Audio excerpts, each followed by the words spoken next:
Hello students, कैसे हैं आप सब। स्वागत है आपका मेरे यूट्यूब चैनल में एनसीईआरटी मैथ्स क्लासेस में। आज के वीडियो में अपन एनसीईआरटी क्लास 10th मैथ्स में चैप्टर नंबर 15 में एक्सरसाइज नंबर 15.1 कंप्लीट करने वाले हैं। इसी के साथ हमारा एनसीईआरटी क्लास 10th मैथ्स का सिलेबस भी पूरा हो जाएगा आज। तो अपन ने क्वेश्चन नंबर 13 तक प्रीवियस वीडियो में कर लिए थे। क्वेश्चन नंबर 14 जो मैंने बोर्ड पर लिख रखा है वो क्या है कि 52 पत्तों की एक अच्छी प्रकार से फेंटी गई गड्डी में से, ताश की गड्डी है, 52 पत्तों की गड्डी में से एक पत्ता निकाला जाता है। इसकी क्या प्रायिकता है कि लाल रंग का बादशाह, तस्वीर वाला पत्ता, लाल रंग का तस्वीर वाला पत्ता, पान का गुलाम, हुक्म का पत्ता, ईंट की बेगम, है ना। इनकी प्रायिकता हमें क्या करनी है, ज्ञात करनी है। तो इंट्रो पार्ट में अपन ने ताश के बारे में देखा था कि ताश के अंदर 52 पत्ते होते हैं। कितने पत्ते होते हैं? 52। वो 26 में डिवाइड होते हैं। 26 काले और 26 क्या होते हैं, लाल। ये काले और लाल भी आगे 13 में डिवाइड होते हैं।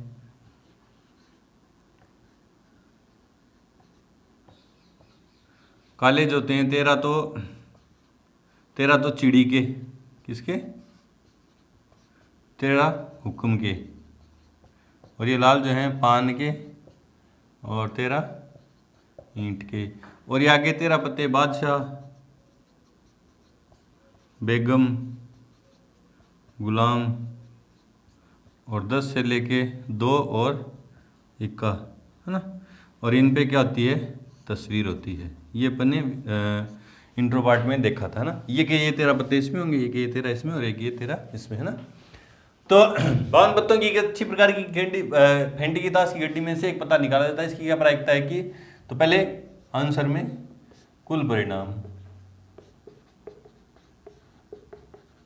बराबर 52। नंबर 1, लाल रंग का बादशाह होने के अनुकूल परिणाम बराबर लाल रंग के बादशाह। देखो ये काले पत्ते हैं, ये भी काले पत्ते हैं, तो लाल बादशाह एक तो यहाँ होगा, एक यहाँ होगा। तो लाल रंग के बादशाह कितने हो गए? एक तो पान का, एक ईंट का। तो लाल रंग के बादशाह कितने? 2। कुल परिणाम बराबर 52, इसलिए प्रायिकता बराबर अनुकूल परिणाम बट्टा में कुल परिणाम। अनुकूल कितने हैं? 2, कुल कितने हैं? 52। काटूंगा तो 1/26। तो आंसर कितना है? 1/26। ठीक है। इसी तरह से नंबर 2 में आप खुद करेंगे, आगे मैं बता देता हूँ आपको। एक तस्वीर वाला पत्ता, तस्वीर वाले पत्ते देखो 3 ये रहे, 3 तो चिड़ी में, 3 हुक्म में, 3 पान में और 3 ईंट में। तस्वीर वाले पत्ते कितने हो गए? 12। तो प्रायिकता क्या हो जाएगी? 12/52। आप पूरा लिख के करेंगे, तस्वीर वाला पत्ता होने के अनुकूल परिणाम, कुल परिणाम, है ना, इस तरह से। फिर प्रायिकता का सूत्र बार बार नहीं लिखेंगे। फिर नंबर, लाल रंग का तस्वीर वाला पत्ता, लाल रंग के तस्वीर वाला पत्ता देखो 3 तो इसमें और 3 इसमें, कितने हो गए? 6। तो 6/52। आप इस तरह से पूरा लिख के करोगे, लाल रंग का तस्वीर वाला पता होने के अनुकूल परिणाम बराबर 6, है ना, इस तरह से। फिर आगे काट भी देना, 2 से काटा तो 3 और 2 से काटा तो 26। नंबर 4 में पान का गुलाम, पान का गुलाम यहाँ एक ही है, तो 1/52। नंबर 5 हुक्म का पत्ता, हुक्म के कितने पत्ते हैं? 13, तो 13/52 काटा तो 1/4। ईंट की बेगम, और ईंट की कितनी बेगम है? एक ही बेगम है, तो 1/52। ठीक है। इस तरह से ये ताश वाले सारे क्वेश्चन इजीली हो जाएंगे। आपको ताश की ये नॉलेज होनी चाहिए अच्छे से, है ना। पत्ते कौन से, खेलने की नॉलेज नहीं होनी चाहिए, पत्तों की नॉलेज होनी चाहिए कि 52 पत्ते हैं, 13 काले लाल। बढ़ते अपने क्वेश्चन नंबर 15 की तरफ। उससे पहले वीडियो को रोकें और नोट करें। तो क्वेश्चन नंबर 15 है कि ताश के 5 पत्तों ईंट का देला, गुलाम, बेगम, बादशाह और इक्का को उल्टा करके अच्छी प्रकार से फेंटा जाता है। ताश के 5 पत्ते लिए, ईंट का देला, गुलाम, बेगम, बादशाह और इक्का, है ना, उनको उल्टा करके अच्छी तरह से फेंट दिया। फिर इनमें से एक पत्ता निकाला जाता है। तो इसकी क्या प्रायिकता है? इसमें से उन 5 पत्तों में से एक पत्ता निकाला, तो फिर क्या पूछ रहा है कि इसकी क्या प्रायिकता है कि यह पत्ता एक बेगम है। पहले तो आपको बेगम होने की प्रायिकता पूछी, ठीक है। नंबर 2 में क्या पूछा कि यदि बेगम निकल आती है तो उसे अलग रख दिया जाता। मतलब पहले में अपन ने बेगम पत्ता खींचा और वो बेगम आ गई, तो उसको अपन ने निकाल के क्या रख दिया? अलग रख दिया, ठीक है। और एक अन्य पत्ता निकाल देता है, बेगम निकाल के साइड में रख के मतलब 5 पत्ते थे, उनमें से बेगम निकली, उसको साइड में रख दिया तो 4 बचे, और चारों में से एक और पत्ता खींचा गया। तो इसकी क्या प्रायिकता है कि दूसरा निकाला गया पत्ता एक इक्का है, एक बेगम है ना। बेगम 5 पत्ते थे, उनमें एक बेगम थी, बेगम को निकाल के साइड में रख देंगे। तो करते हैं स्टार्ट, है ना। आंसर में नंबर 1 के लिए कुल परिणाम कितने हैं? 5 है ना, क्योंकि पत्ते क्या है? ईंट का, देला, गुलाम, बेगम, बादशाह और इक्का, है ना। किसकी प्रायिकता पूछी मुझे? इसकी प्रायिकता बेगम है ना। बेगम आने के अनुकूल परिणाम बराबर 1, है ना। इसलिए प्रायिकता बराबर अनुकूल परिणाम बट्टा में कुल परिणाम। अनुकूल कितना 1 बट्टा में कुल कितने 5। आप सोच रहे होंगे सर कुल परिणाम 5 कैसे हैं? तो पत्ते ही 5 लिए उसने, देला, गुलाम, बेगम, बादशाह और इक्का, है ना। तो ये तो आगे पहले की प्रायिकता। नंबर 2 में,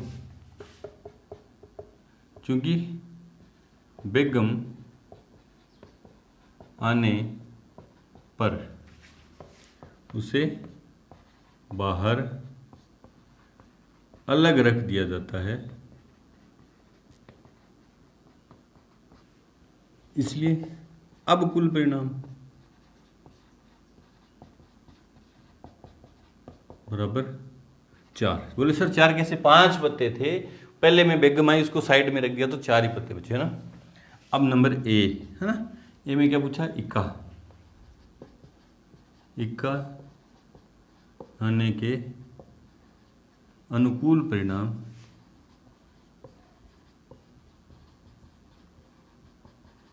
बराबर 1, इसलिए प्रायिकता बराबर 1/4। बी में बेगम आने के अनुकूल परिणाम बराबर 0, साइड में लिख दो, चूंकि बेगम बाहर रख दी गई है। बेगम जो निकली थी उसको तो बाहर रख दिया ना साइड में। 5 पत्ते थे, देला, गुलाम, बेगम, बादशाह। बेगम आई, उसको तो साइड में रख दिया, तो बाकी 4 बच्चे, उनमें बेगम है ही नहीं, वही लिखा मैंने। इसलिए प्रायिकता बराबर 0/4, तो 0। ठीक है, आसान क्वेश्चन था, थोड़ा सा लॉजिक लगाना था आपको। बट अपने क्वेश्चन नंबर 6 की तरफ, उससे पहले वीडियो को रोकें और नोट करें। क्वेश्चन नंबर 16 है कि किसी कारण 12 खराब पेन 132 अच्छे पेनों में मिल जाते हैं। 12 खराब पेन थे, 132 अच्छे पेन थे, दोनों क्या हो गए? मिक्स हो गए। केवल देख कर यह नहीं बताया जा सकता कि कोई पेन खराब है या अच्छा है, और कोई अपन उनमें से देख के नहीं बता सकते कोई पेन खराब है अच्छा, ना। तो उनमें से एक पेन निकाला जाता है और उस पेन के अच्छे होने की प्रायिकता आपको क्या करनी है? याद करनी है। तो जो चीजें दे रखी हैं वो लिखो। क्योंकि खराब पेन बराबर 12, अच्छे पेन बराबर 132, इसलिए दोनों मिक्स हो गए तो कुल पेन बराबर 12 + 132, तो कितने हो गए? 144। क्योंकि अच्छे होने की प्रायिकता याद करनी है मुझे। अच्छे होने के अनुकूल परिणाम बराबर 132, कुल परिणाम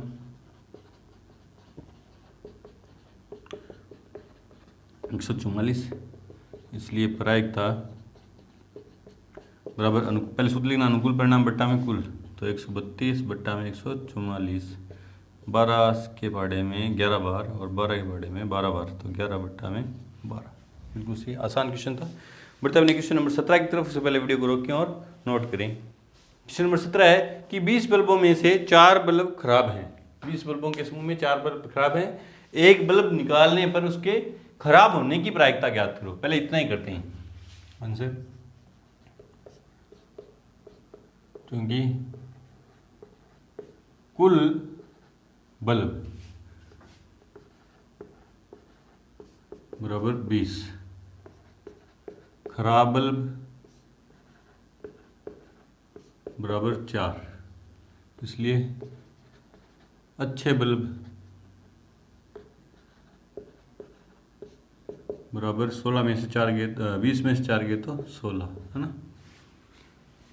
भी टोटल 20 थे, उनमें से 4 खराब हैं। क्वेश्चन को आराम से पढ़ेंगे कि 20 बल्बों के समूह में से 4 खराब हैं, तो ऐसा नहीं कि 20 + 4 कर दो। आपको क्वेश्चन की लैंग्वेज को ढंग से पढ़ना है ना, ढंग से पढ़ के आपको पता चलेगा कि क्या जोड़ना है या घटाना है। तो आपने उसको देखा कि 20 बल्ब थे, उनमें से 4 खराब है, तो अच्छे बल्ब या खराब नहीं कितने हैं, 16। अब किसकी प्रायिकता ज्ञात करनी है, खराब होने की। इसलिए खराब होने के अनुकूल परिणाम, खराब कितने हैं, 4, कुल परिणाम बराबर 20। इसलिए प्रायिकता बराबर अनुकूल परिणाम बट्टा में कुल परिणाम। अनुकूल कितने हैं, 4 बट्टा में 20, काटा तो 1/5। ठीक है, नंबर 2। अब 2 पढ़ते हैं नंबर। ठीक है, माना एक में निकाला गया, मतलब एक जो क्वेश्चन किया उसमें निकाला गया बल्ब खराब नहीं है और न ही उसे दोबारा बल्बों के साथ मिलाया जाता है, क्योंकि एक में निकाला गया बल्ब खराब नहीं है, वह न ही उसे दोबारा बल्बों के साथ मिलाया जाता है। एक नंबर में जो अपन ने किया उसमें खराब नहीं था बल्ब, मैंने निकाल के देखा वो बल्ब खराब नहीं था और उसे साइड में रख दिया, मतलब दोबारा बल्बों के साथ नहीं मिला, मतलब अच्छा बल्ब साथ निकाल के साइड में रख दिया। इसलिए अब अच्छे बल्ब बराबर, पहले बल्ब कितने थे, अच्छे 16 थे और एक निकाल के साइड में रख दिया तो कितने हो गए, 15। खराब बल्ब बराबर 4, कुल बल्ब बराबर 15 4 19। किसकी प्रायिकता पूछे, एक बल्ब निकालने पर उसके खराब नहीं होने की प्रायिकता ज्ञात करो। खराब नहीं होने की मतलब अच्छे बल्ब होने की ना, इसलिए अच्छे बल्ब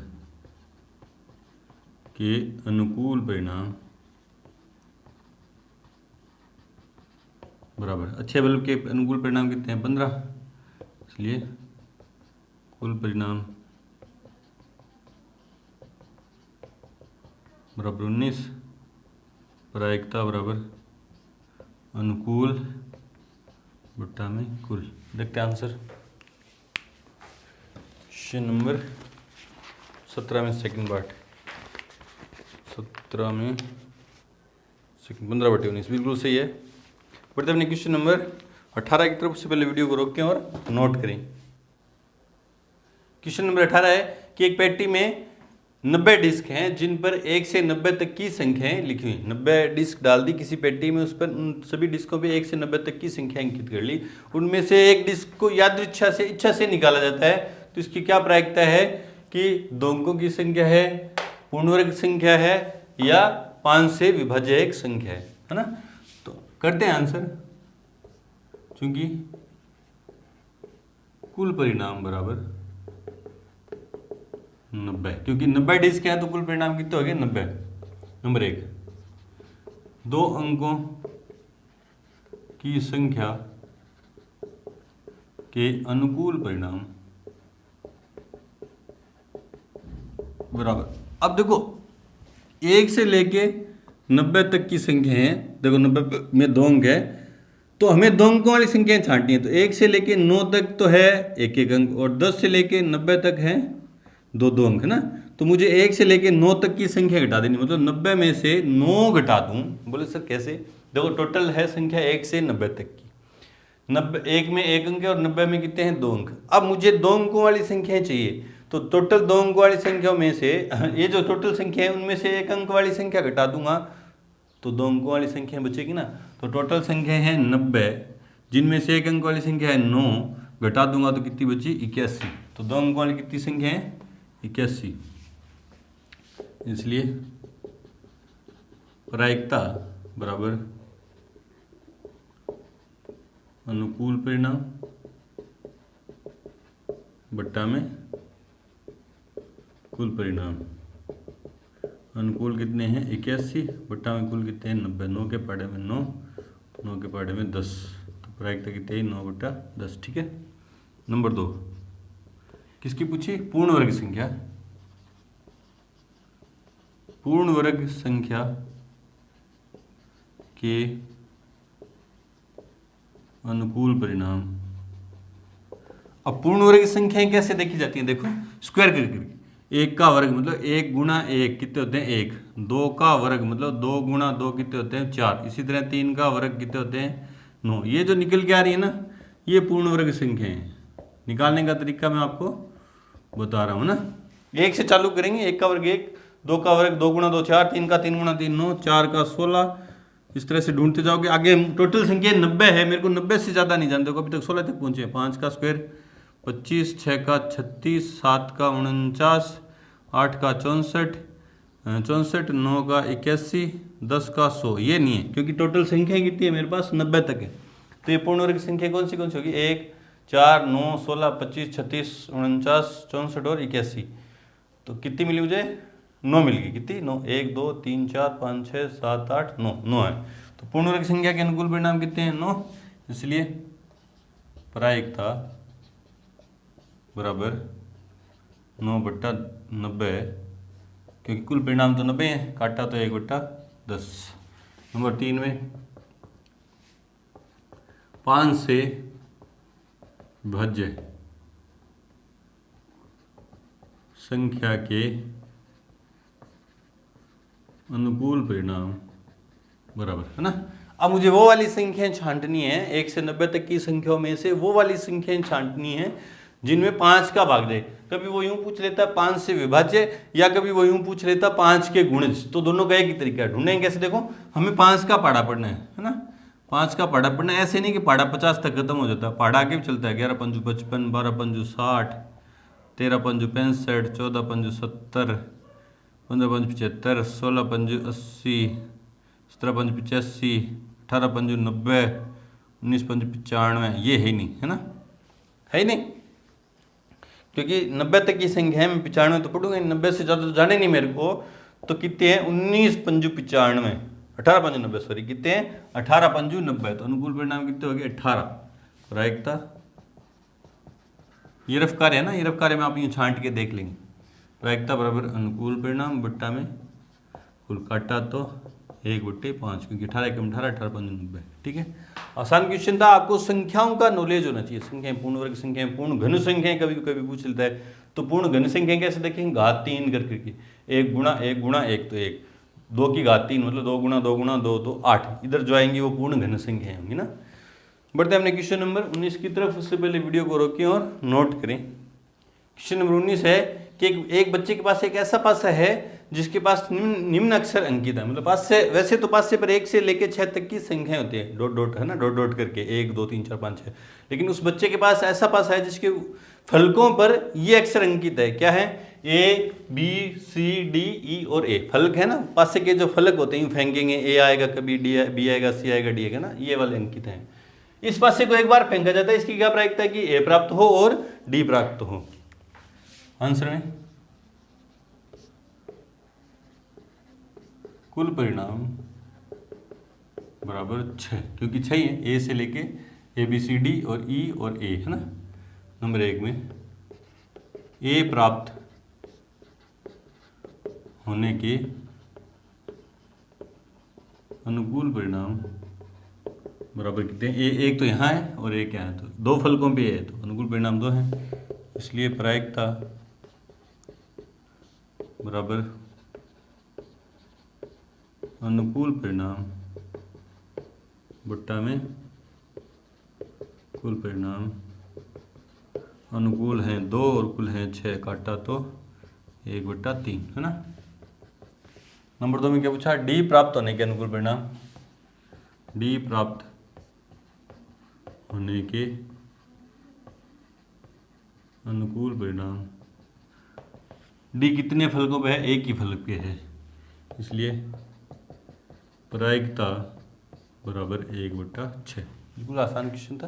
बढ़ते अपने क्वेश्चन नंबर 21 की तरफ, क्योंकि 20 आपके जो बोर्ड ऑफ एग्जाम के पॉइंट ऑफ व्यू से आपके सिलेबस में नहीं है। तो बढ़ते अपने क्वेश्चन नंबर 21 की तरफ। उससे पहले वीडियो को रोकें और नोट करें। क्वेश्चन नंबर 21 है, क्वेश्चन नंबर 21 है कि 144 बॉल पेनों के समूह में से 20 बॉल पेन खराब है।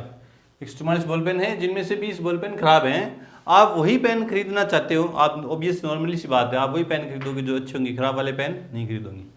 तो क्या करें, एक पेन निकालने पर इसकी क्या प्रायिकता है कि आप वह पेन खरीदेंगे या आप वह पेन नहीं खरीदेंगे। इसको थोड़ा सा घुमा के इसने वो सीधा पूछा है कि पेन के अच्छे होने की प्रायिकता और खराब होने की प्रायिकता ज्ञात करनी है आपको ना। बस उसने पूछा कि आप वही पेन आप वह पेन खरीदेंगे और आप कौन से पेन खरीदोगे, तो अच्छे होने की प्रायिकता ज्ञात करनी है मुझे, ठीक है। और इसमें खराब होने की आंसर में, क्योंकि कुल बॉल पेन बराबर 144, खराब बॉल पेन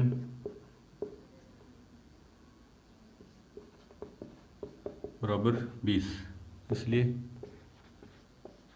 अच्छे बॉल पेन बराबर टोटल 144, उसमें से 20 खराब, तो कितने बचे 124। पेन खरीदने के अनुकूल परिणाम बराबर, कौन से पेन खरीदूँ मैं, अच्छे और अच्छे कितने हैं 124, इसलिए प्रायिकता बराबर अनुकूल परिणाम बट्टा में कुल परिणाम। अनुकूल कितने हैं 124 और कुल कितने हैं 144। 2 से काटा तो 6, 2 7, 2 3 1 36, 31/36। नंबर दो में क्या पूछा आपसे, आप वह पेन नहीं खरीदेंगे, पेन नहीं खरीदने के अनुकूल परिणाम बराबर, पेन कौन से नहीं खरीदूंगा, जो खराब, और खराब पेन कितने हैं 20, इसलिए प्रायिकता बराबर 20/144। तो 4 से काटा तो 5 और 4 से काटा तो 4 × 12, 6 × 24, 5/36, ठीक है। बढ़ते हैं क्वेश्चन नंबर 22 की तरफ। से पहले वीडियो को रोकें और नोट करें। क्वेश्चन नंबर 22 है कि उदाहरण 13 को देखिए और निम्न सारणी को पूरा कीजिए। उदाहरण नंबर 13 में एक पासे को 2 बार उछाला जा रहा है, 2 पासों को 1 बार फेंका जा रहा है ना। एक पासे को मैं 2 बार उछालूं और दोनों के परिणाम नोट करूं, या 2 पासों को एक साथ उछालूं, दोनों के परिणाम नोट करूं, तो ये दोनों घटनाएं क्या है, एक ही है ना। तो इसीलिए मैंने क्वेश्चन नंबर ये 24 लिख रखा है, क्योंकि यहाँ सारणी तो बनेगी, एक पासे को 2 बार उछालने वाली सारणी बनाऊंगा मैं, फिर देखेंगे ना। तो ये दोनों क्वेश्चन एक साथ करेंगे। पहले क्वेश्चन नंबर 22 पे ध्यान देते हैं कि ये निम्न सारणी को पूरा कीजिए। घटना क्या है, दोनों पासों की संख्याओं का योग 2 हो, 3 हो, 4 5 6 7 12 तक, और प्रायिकता है ना। तो पहले 2 पासों को उछालना है हमें ना। आंसर में 2 पासों को उछालने पर कुल परिणाम बराबर 36। इंट्रो पार्ट में भी अपने एक ऐसा एग्जाम्पल किया था, उदाहरण नंबर 13। अभी 36 लिखते कैसे हैं, देखो इधर एक पासा उछल रहा है 1 2, जिसपे क्या क्या आ सकता है 3 4 5 और 6। एक पासा इधर उछलेगा, उस पर क्या क्या आ सकता है 1 2 3 4 5 और 6, है ना। जब इस पे 1 आएगा तो इस पे भी 1 1 1, इस पे 2 आएंगे तो इस पे क्या आएगा 1, तो 2 1 3 1 4 1 5 1 और 6 1, ठीक है। इस पे 1 आ रहा है तो इस पे क्या आ रहा है 2, इस पे 2 तो 2, 3 2, 4 2, 5 2, 6 2, ठीक है। 1 3, 2 3, 3 3, 4 3, 5 3 और 6 3, ठीक है। इस पे 1 आ रहा है तो इस पे क्या रहा है 4, 1 4, 2 4, 3 4, 4 4, 5 4 और 6 4। फिर 1 5, 2 5, 3 5, 4 5, 5 5 और 6 5, ठीक है। फिर 1 6, 2 6, 3 6, 4 6, 5 6 और 6 6, ठीक है। ये कुल 36 परिणाम है ना। अब योग कितना है 2, 2 योग वाले एक ही है तो 1/36। योग 3, 3 वाले एक तो ये रहा, एक ये रहा, है ना। अनुकूल परिणाम कितने हो गए योग 3 वाले, ये 3 योग है ना, और ये 2 वाला था तो कितने 2/36 काट देंगे आगे तो 1/18। योग 3 वाले कितने हैं, सॉरी 4 वाले, 4 वाले कितने हैं 1 2 3, तो 3/36 काटेंगे तो 1/12। योग 5 वाले 1 2 3 4, योग ये 5 है ना, तो 4/36 तो 1/9 काट देंगे। 6 वाले, योग 6 वाले 1 2, सॉरी तिरछा चलेंगे 3, इनमें सब में योग 6 तो 1 2 3 4 5, ये 6 योग है तो 6 कितने हैं 1 2 3 4 5, 5/36। योग 7 वाले कितने हैं, इस तरह से सारे लिख देंगे। योग 7 वाले 1 2 3 4 5 6, 6/36। 8 वाले 1 2 3 4 5, 5/36। 9 वाले 1 2 3 4, 4/36। फिर योग 10 वाले कितने हैं 1 2 3, 11 वाले 2 ही हैं, देखो इनमें भी योग 11, इनमें भी योग 11 है तो 2/36। और 12 वाला कितना है 1/36, ठीक है। ये होगी सारणी पूरी। नंबर 2 में क्या बोल रहा है, एक विद्यार्थी अतिरिक्त देता है कि यहाँ कुल 11 परिणाम है और 11 परिणाम कौन से हैं 2 3 4 5, कुल 11 परिणाम बोल रहा है। विद्यार्थी क्या कह रहा है, एक पास से एक को 2 बार उछालेंगे तो कुल परिणाम 11 होंगे, तो ये विद्यार्थी का तर्क तो यही हो गया गलत, क्योंकि कुल परिणाम कितने हैं 36 है। कुल परिणाम कितने आपने देखा कितने परिणाम है 36, वो कह रहा है कुल परिणाम 11 है। और कुल परिणाम 11 होने का मतलब क्या, इनका योग को उसने योग 2 योग 3 4 5 इसको उसने कुल परिणाम मान लिया। ये कुल परिणाम नहीं है, कुल परिणाम तो ये हैं, इनमें योग आ रहा है, कहीं 2 आ रहा है, कहीं 3 आ रहा है, कहीं 4 आ रहा है, तो हम इस तर्क से सहमत नहीं है, क्योंकि यहाँ कुल परिणाम 11 नहीं 36 है, तो ये आप लिख देंगे ना। क्वेश्चन नंबर 24 में क्या कह रहा है, एक पासे को 2 बार फेंका जाता है तो कुल परिणाम होंगे 36। कुल परिणाम बराबर 36। फिर आप ये सारणी बना के यूँ दिखाएंगे, है ना। ये वाली सारणी क्वेश्चन में आता है तो यूँ बना के दिखाओगे कि कौन कौन से 36 परिणाम है, ठीक है। मैंने तो इसलिए यहीं करवा दिया क्योंकि सारणी तो बनी हुई थी, आलसी तो मैं हुई, तो मैंने ये सारणी देखने के लिए यहीं एक क्वेश्चन करवा दिया इसी के साथ ना।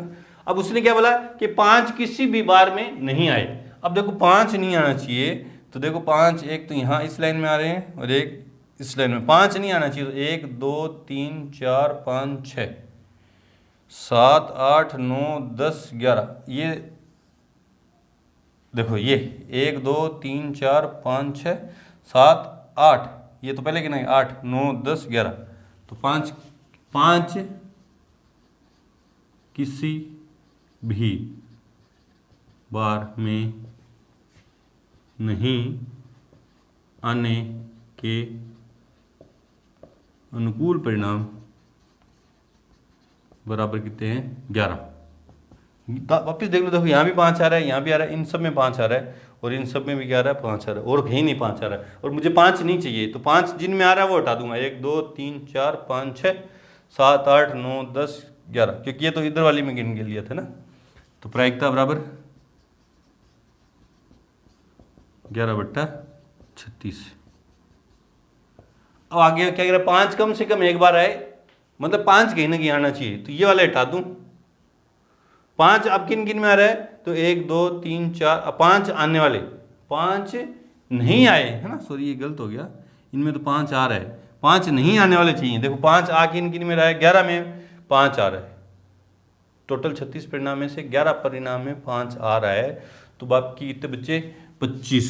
36 में से 11 गए तो कितने बच्चे, 25। तो प्रायिकता क्या हो जाएगी, 25/36, और 5 कम से कम एक बार आने के क्या हो जाएंगे, 11/36।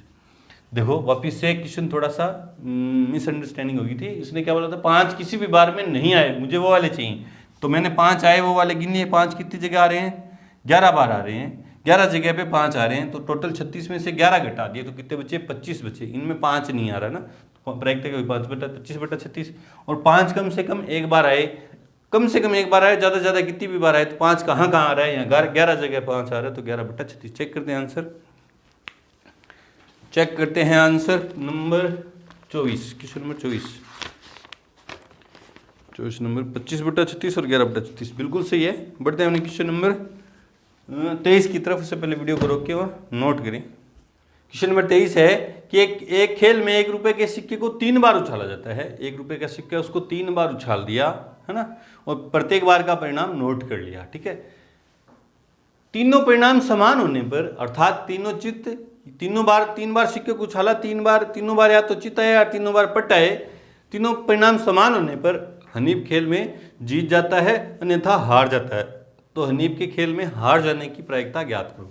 अब इसमें सबसे बड़ा लॉजिक है कि एक सिक्के को 3 बार उछालने पर, एक सिक्के को 3 बार उछालूं या 3 सिक्कों को एक साथ उछालूं, तो जो कुल परिणाम है वो आपको लिखने आने चाहिए, ठीक है। तो देखते हैं आंसर में, सिक्के को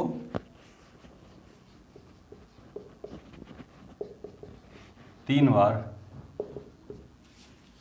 उछालने पर कुल परिणाम बराबर 8। बोले सर 8 कैसे हुई? देखो पहली बार सिक्का उछला तो कितने होंगे, 2 या हेड या टेल, दूसरी बार उछलेगा तो फिर 2 हेड और टेल, और तीसरी बार उछलेगा तो फिर 2 तो हेड और टेल, तो कुल कितने हो गए 8, है ना। पहली बार उछला 2 ये, फिर दूसरी बार उछला 2 ये, फिर तीसरी बार उछला 2 ये। आगे पढ़ेंगे 11th क्लास में अपन कि ये 8 परिणाम कैसे हुए ना, और लग रहा है तीनों बार उछल रहा है सिक्का, है ना, तीनों बार उछल रहा है, तो कुल परिणाम कितने होंगे 8, है ना। 8 कैसे हुए, 2 2 2 8 हो गए। अब ये 8 परिणाम लिखेंगे कैसे, वो लिखने आने चाहिए। तो देखो मैं आपको 8 परिणाम लिख के दिखा रहा हूं, ढंग से आप इसको समझेंगे। देखो आपको एक सिक्के को 2 बार उछालते हैं तो परिणाम लिखने आते हैं कि या तो दोनों बार हेड आएगा, या पहली बार हेड दूसरी बार टेल, या पहली टेल और दूसरी बार हेड, या दोनों बार क्या आएगा टेल। ये एक सिक्के को 2 बार उछालते हैं तो कुल परिणाम होते हैं 4। ये कौन से परिणाम है, एक सिक्के को 2 बार उछालें तो कुल परिणाम 4 होते हैं। ये आपको पता है कि या तो दोनों बार हेड आएगा, या पहले हेड दूसरी टेल, या पहले पे टेल दूसरे पे हेड, या दोनों पे क्या आएगा टेल। ये परिणाम आप लिख दो, head head, head tail, tail head, tail tail. ये कि ये दोबारा लिख दो, head head, head tail, tail head और टेल टेल, है ना। अब पहले सभी के आगे लगा दो हेड, और दूसरे सभी के आगे लगा दो टेल। तो ये 8 परिणाम हैं। देखो ये एक परिणाम, 2 3 4 5 6 7 और 8, ये 8 परिणाम हैं जो लिखने आपको आगे अच्छे से मेरे हिसाब से ना। अब क्या कह रहा है, तीनों परिणाम समान होने पर हनीफ खेल में हार जाएगा, हनीफ खेल में जीत जाता है, अन्यथा हार जाता है। तीनों परिणाम समान है, मतलब देखो यहाँ तीनों हेड है, यहाँ तीनों टेल है, तब तो हनीफ जीत जाता है, और अन्यथा हार गया। हनीफ के खेल में हार जाने की प्रायिकता ज्ञात करो, मतलब तीनों परिणाम समान नहीं होने चाहिए। हनीफ के हारने के अनुकूल परिणाम बराबर 6। बोले सर 6 कैसे? हनीफ कब जीतता है, जब तीनों परिणाम समान हो। तीनों परिणाम समान, देखो यहाँ तीनों समान, देखो हेड हेड हेड तीनों समान है। यहाँ देखो 2 हेड 1 टेल, अलग अलग है, अलग अलग है, अलग अलग अलग अलग अलग अलग, ये तीनों फिर समान। तीनों समान होंगे तब तो हनीफ जीतेगा। तो हनीफ कहाँ कहाँ जीतेगा, एक तो यहाँ जीतेगा, एक यहाँ जीतेगा, मतलब 2 जगह तो जीत रहा है, बाकी सभी जगह क्या हो रहा है, हार रहा है। और मुझे हार जाने की प्रायिकता ज्ञात करनी है, नींव के खेल में हार जाने। तो हार, मुझे तो अनुकूल परिणाम कौन से चाहिए, हार जाने वाले। यहाँ दोनों जगह तो जीत रहा है, बाकी जगह क्या हो रहा है, हार रहा है। तो हार के कितने, 1 2 3 4 5 6, हारने के अनुकूल परिणाम 6। कुल परिणाम तो लिख रखे आपने, इसलिए प्रायिकता बराबर अनुकूल परिणाम बट्टा में कुल परिणाम। अनुकूल कितने हैं 6, कुल कितने हैं 8, 2 की पाड़े में घटा तो 3 बटा। ठीक है, बट्टा मैंने क्वेश्चन नंबर 25 की तरफ उससे पहले वीडियो को रोके और नोट करें। क्वेश्चन नंबर 25 जो है वो क्या, निम्नलिखित में से कौन से तर्क सत्य और कौन से असत्य हैं, सहकारण उत्तर दीजिए। आपको सत्य असत्य बताना है ना। 2 क्वेश्चन है, 2 पार्ट हैं। 25 नंबर में लिख नहीं रहा क्योंकि बड़े हैं, तो देखो क्या है क्वेश्चन नंबर 25 में फर्स्ट। देखो क्या कह रहा है, यदि 2 सिक्कों को एक साथ उछाला जाता है, 2 सिक्के एक साथ उछाले हैं, ठीक है, तो इसके 3 संभावित परिणाम 2 चित, 2 पट और या प्रत्येक एक बार, है ना। 2 सिक्कों को उछालें तो कुल परिणाम देखो कितने होते हैं,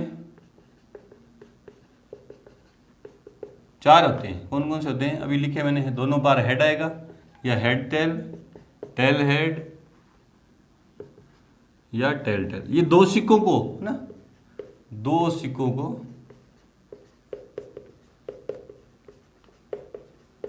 उछालने पर कुल परिणाम कितने होंगे, 4। ये 4 होंगे, ठीक है। और क्या कह रहे हैं, 2 सिक्कों को उछाला जाता तो 3 संभावित परिणाम, तो या तो दोनों हेड आएंगे या दोनों टेल आएंगे या टेल और हेड आएंगे, प्रत्येक बार, है ना, प्रत्येक एक बार आ रहा है। इनमें से प्रत्येक की प्रायिकता कितनी है, 1/3 है। नहीं, देखो यहाँ इसकी हेड, दोनों हेड की प्रायिकता कितनी है, 1/4, 1/4, यहाँ कितनी होगी 2/4, काटेंगे तो 1/2, है ना। बोले सर 2/4, क्योंकि 2 हेड के अनुकूल परिणाम कितने हैं, 1, तो कुल परिणाम कितने हैं, 1/4 है, तो प्रायिकता 1/4। यहाँ 1/4, 2 टेल आने की, प्रत्येक हेड और टेल प्रत्येक एक बार आने की। देखो यहाँ दोनों एक बार है, यहाँ भी दोनों एक बार है, तो अनुकूल परिणाम कितने हैं, 2, और कुल कितने हैं, 4, 2/4। तो प्रत्येक की प्रायिकता इसकी 1/4, इसकी 1/2 और इसकी 1/4 है, और वो क्या बोल रहा है कि 1/3 है। तो आप यूँ ज्ञात करके दिखा देंगे, नहीं, अतः दिया गया तर्क क्या है, असत्य है। ठीक है, नंबर 2 भी असत्य कैसे हुआ, समझ में तो आ गया ना आपके, कि उसने बोला कि सभी की 2 हेड आने की, 2 टेल आने की, और प्रत्येक एक बार आने की प्रायिकता 1/3, और आपने निकाल के देखा तो 2 हेड आने की प्रायिकता 1/4, 2 टेल आने की प्रायिकता 1/4, और हेड और टेल प्रत्येक एक बार आने की प्रायिकता कितनी है, 1/2। तो गलत अपने आप ही हो गया ना। एक पासे को फेंका जाता है, एक पासे को फेंक दे, नंबर 2 में यहीं लिख देता हूं, पासे को फेंका जाता है ना, तो एक बार ही फेंक रहा है। पासे को फेंकने पर कुल परिणाम बराबर 6, और कौन कौन से होते हैं, 1 आएगा, 2 3 4 5 और 6, इनमें से कोई सा आएगा, ये 6 परिणाम होंगे, ठीक है। तो इसके 2 संभावित परिणाम कौन से हैं, एक विषम संख्या या एक सम संख्या। 2 संभावित परिणाम कौन कौन से ले रहा है ये, विषम और सम संख्या और विषम संख्या, ठीक है। एक विषम संख्या ज्ञात करने की प्रायिकता 1/2, विषम संख्या की प्रायिकता, विषम 1 गिरी 2 3, अनुकूल परिणाम कितने हैं, 3/6, तो कितने आई 1/2, और उसने क्या बोला 1/2, बिल्कुल सही है। ये कथन क्या है, सत्य है तर्क, और ये क्या था, असत्य है ना, ये लिख देंगे। आप ज्ञात करके दिखा दो कि आपकी भी 1/2 आई, तो आप क्या लिख दोगे, अतः ये तर्क सत्य है। तो यहाँ पे आके हमारी एक्सरसाइज 15.1 कंप्लीट हुई। इसी के साथ चैप्टर नंबर 15 कंप्लीट हुआ, और इसी के साथ एनसीईआरटी क्लास 10th मैथ्स का पूरा सिलेबस कंप्लीट हुआ। उम्मीद करता हूँ आपको अच्छे से समझ में आया होगा। आपको वीडियो अच्छे लगे हों तो चैनल को सब्सक्राइब करें, लाइक करें, और वीडियो को ज़्यादा से ज़्यादा अपने फ्रेंड्स में शेयर करें। मिलते हैं अपने नए वीडियोज़ के साथ class NCERT class 11th maths में। तब तक के लिए गुड लक, थैंक यू।